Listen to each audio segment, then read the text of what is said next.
Hello students of BSc Part 2nd. Here I am Dr. Aksha Mishra. Today I will take your lecture from the topic trichomes of the unit 2nd. Trichome जो होते हैं वो अधिचर्म की सभी अतिवृद्धियों को trichome कहते हैं और इनको हेयर भी कहते हैं। अब ट्राइकोम के बारे में मैं आपको इन चरणों में बताऊंगी, जैसे description about the trichome, then types of trichome, कितने टाइप के हैं, shoot hair, colleters, water vesicles और ब्लैडर वी कैन से, और fourth one is root hair. इन पैरामीटर्स के अंतर्गत अपन ट्राइकोम के बारे में पढ़ेंगे। शूट हेयर जो होते हैं वो दो प्रकार के होते हैं, यूनिसेलुलर एंड मल्टीसेलुलर। जो यूनिसेलुलर होते हैं वो भी दो प्रकार के होते हैं, ब्रांच, अनब्रांच्ड एंड ब्रांच्ड, और मल्टीसेलुलर भी अनब्रांच्ड और ब्रांच्ड, जिनके एग्जांपल्स मैंने दे रखे हैं और मैं आपको ये डिटेल में भी बताऊंगी अभी। अब अपन लेते हैं description about the trichome. Trichome बहुत इंपॉर्टेंट टॉपिक है और इसके कम से कम एक क्वेश्चन, चाहे वो 2 नंबर का आए, चाहे वो शॉर्ट क्वेश्चन आए, चाहे वो एक बड़ा क्वेश्चन भी आ सकता है, लेकिन क्वेश्चन ऑल्टरनेट या रेगुलर एग्जामिनेशन में आता है, तो इसको इम्पोर्टेंटली पढ़िएगा। अब मैं आपको बताऊंगी डिस्क्रिप्शन अबाउट द ट्राइकोम। जो ट्राइकोम होता है वो पादप के विभिन्न अंगों की अधिचर्म पे उपस्थित होते हैं। ये छोटे छोटे हेयर नुमा स्ट्रक्चर में उपस्थित होते हैं और ट्राइकोम का जो प्रारंभ होता है वो अधिचर्म की कोशिका के ऊपर एक उभार के रूप में होता है, और ये उभार फिर क्या करता है, लंबाई में वृद्धि करता है और रोम या ट्राइकोम बन जाता है। ट्राइकोम एक कोशिकीय भी होते हैं, बहुकोशिकीय भी होते हैं। ट्राइकोम जीवित या मृत दोनों हो सकते हैं। ट्राइकोम्स जो हैं ये 4 तरीके के हैं। पहले है शूट हेयर।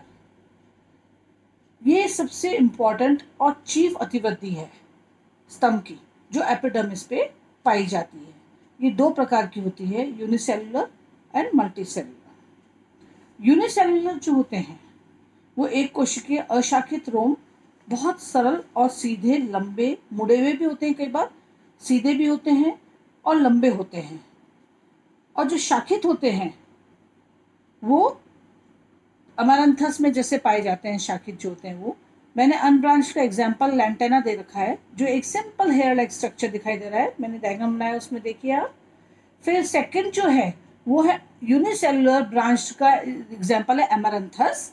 ये अमारंथस जो है ये द्विशाखी है, देखिए ऊपर जाके 2 शाखाओं में विभाजित है, यूनिसेलुलर पर द्विशाखी है ये। फिर नेक्स्ट एग्जांपल जो मैंने दिखाए हैं वो है मल्टीसेलुलर के। मल्टीसेलुलर भी अशाखित और शाखित होते हैं। अशाखित जो होते हैं वो ग्रंथित अशाखित जो होते हैं वो बहुकोशिकीय रोम होते हैं, जो एक पंक्ति में लगे रहते हैं। जैसे टमाटर का, मैंने टोमेटो का एग्जांपल दिया है, देखिए आप, उसके अंदर मल्टीसेलुलर है, अनब्रांच्ड है पर मल्टीसेलुलर है, कितने सारे सेल से एक साथ जुड़े हुए हैं एक दूसरे के ऊपर। फिर है शाखित। शाखित के अंदर बहुकोशिकीय रोम वृक्ष के समान होते हैं। डेंड्रॉइड का एग्जांपल है, देखिए आप, जो रोम डेंड्रॉइड इन्हें डेंड्रॉइड रोम कहा जाता है। और ये जो शाखित होते हैं ये रोम बहुभुजी अथवा स्टिलेट भी होते हैं। दोनों तरह के मैंने डायग्राम बनाए, देखिए आप।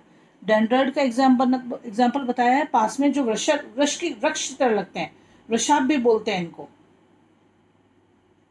और एक तरफ मैंने ताराकृति का तारानुमा स्ट्रक्चर बनाया, स्टिलेट का एग्जाम्पल बनाया है, जो ब्रांच्ड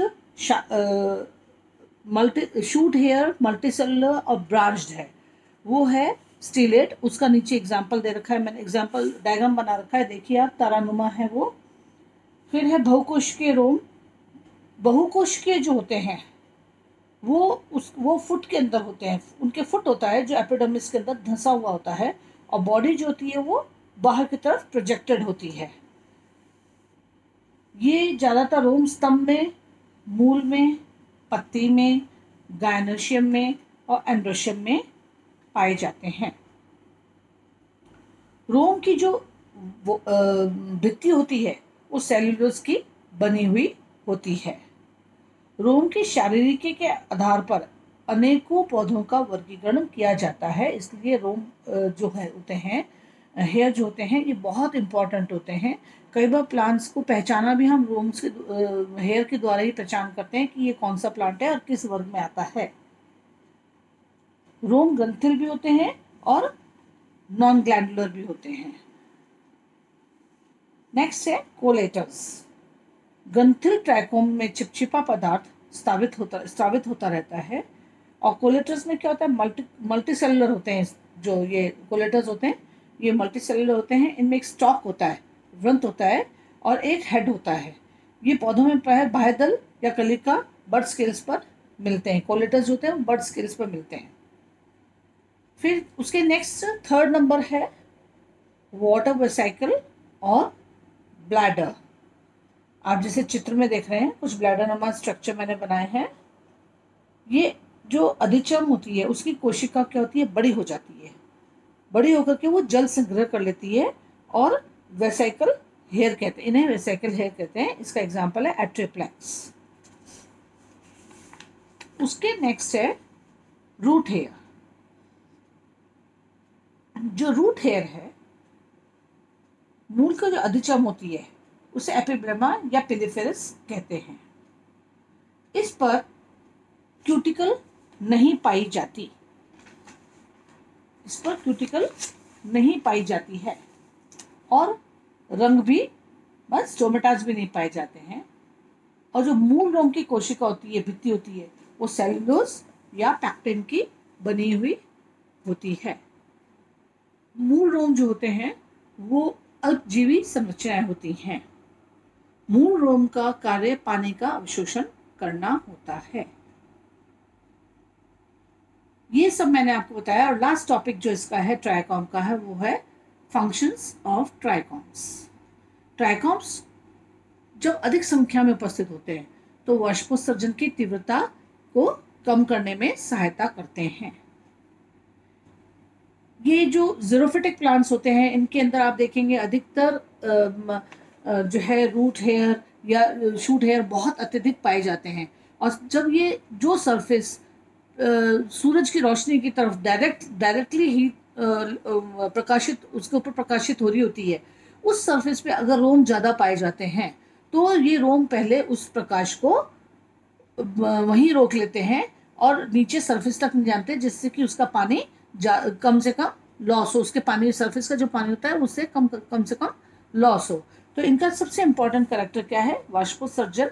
जैसे स्टोमेटाज हैं, उनके पास में अगर है एपिडर्मिस पे तो स्टोमेटाज में से भी नहीं जाने देंगे, एपिडर्मिस पे से भी नहीं जाने देंगे अगर ये हेयर प्रेजेंट है तो, ट्राइकॉम्स अगर प्रेजेंट है तो इनका जो है वो है ट्रांसपिरेशन को चेक करना, उसके loss of water through transpiration, to check the loss of water through transpiration.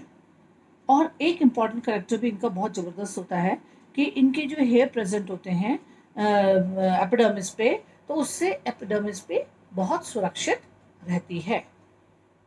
Means अधिचर्म की सुरक्षा करना भी इनका एक कार्य है।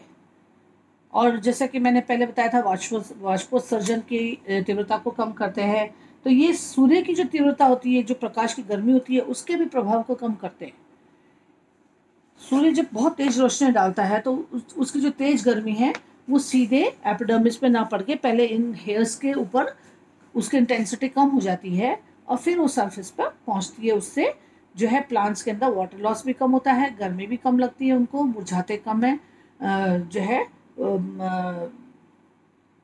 नेक्स्ट जो है वो है वर्तिकाग्र। और जो वर्तिकाग्र पे जो मीन्स स्टिग्मास पे जो रोम उपस्थित होते हैं वो पॉलिनेशन में बहुत हेल्प करते हैं। ये रोम जैसे कि आपने देखा होगा इसमें अपने रेगिस्तान के अंदर ज़ीरोफिटिक प्लांट्स के अंदर जो सीड्स होते हैं, जो स्टिग्मा होते हैं, उनके सॉरी एंथर्स जो होते हैं, उनके जो पोलन ग्रेन्स होते हैं, उन पे अगर हेयर हैं तो वो बहुत जल्दी उड़ करके एक जगह से दूसरी जगह चले जाते हैं। और इससे ये जो है इनका फैलाव भी खूब होता है। हर तरह के पौधे हर जगह पे पाए जाते हैं इससे, क्योंकि वो दूर दूर तक उड़ जाते हैं। हेयर बहुत हल्के होते हैं इसलिए वो एयर में दूर दूर तक उड़ जाते हैं, इसलिए इनका हर जगह इस टाइप के सीड्स का जहाँ जिस पे बहुत ज़्यादा ये पाए जाते हैं, रोम पाए जाते हैं, उनका सीड डिस्पर्सल और पोलन ग्रेन्स का परागण बहुत आसानी से और दूर दूर तक होता है। ग्रंथिल पे जब रोम पाए जाते हैं तो वो एक प्रकार पदार्थों को स्रावित करते हैं। ग्रंथिल वाले रोम आपने ग्लैंडुलर रोम्स देखे होंगे, जो ये इंसेक्टिवोरस प्लांट्स होते हैं, इनके अंदर नेक्टेंथिस और यूटिकुलेरिया सॉरी, उसके अंदर आप देखेंगे कि बहुत छोटे छोटे हेयर पाए जाते हैं और इनके अंदर एक अलग तरह का कोई पदार्थ स्रावित होता है जिससे प्लांट जो कीट होते हैं वो बहुत अट्रैक्ट होते हैं उनकी तरफ और अट्रैक्ट होकर उन हेयर पे बैठ जाते हैं और उन पे हेयर पे बैठने के कारण वो जो पदार्थ स्रावित हो रहा है, चिपचिपा पदार्थ जो स्रावित हो रहा है उन हेयर से, उससे वो फिसल के अंदर चले जाते हैं और प्लांट जो इंसेक्टिवरस प्लांट है वो उसको अपने अंदर बंद करके उसको डाइजेस्ट कर लेते हैं और अपने उसका प्रोटीन सारा ले लेते हैं और खुद के डेवलपमेंट के काम में आते हैं। ये सारा आपको बताया मैंने ट्राइकोम्स के बारे में। Thank you.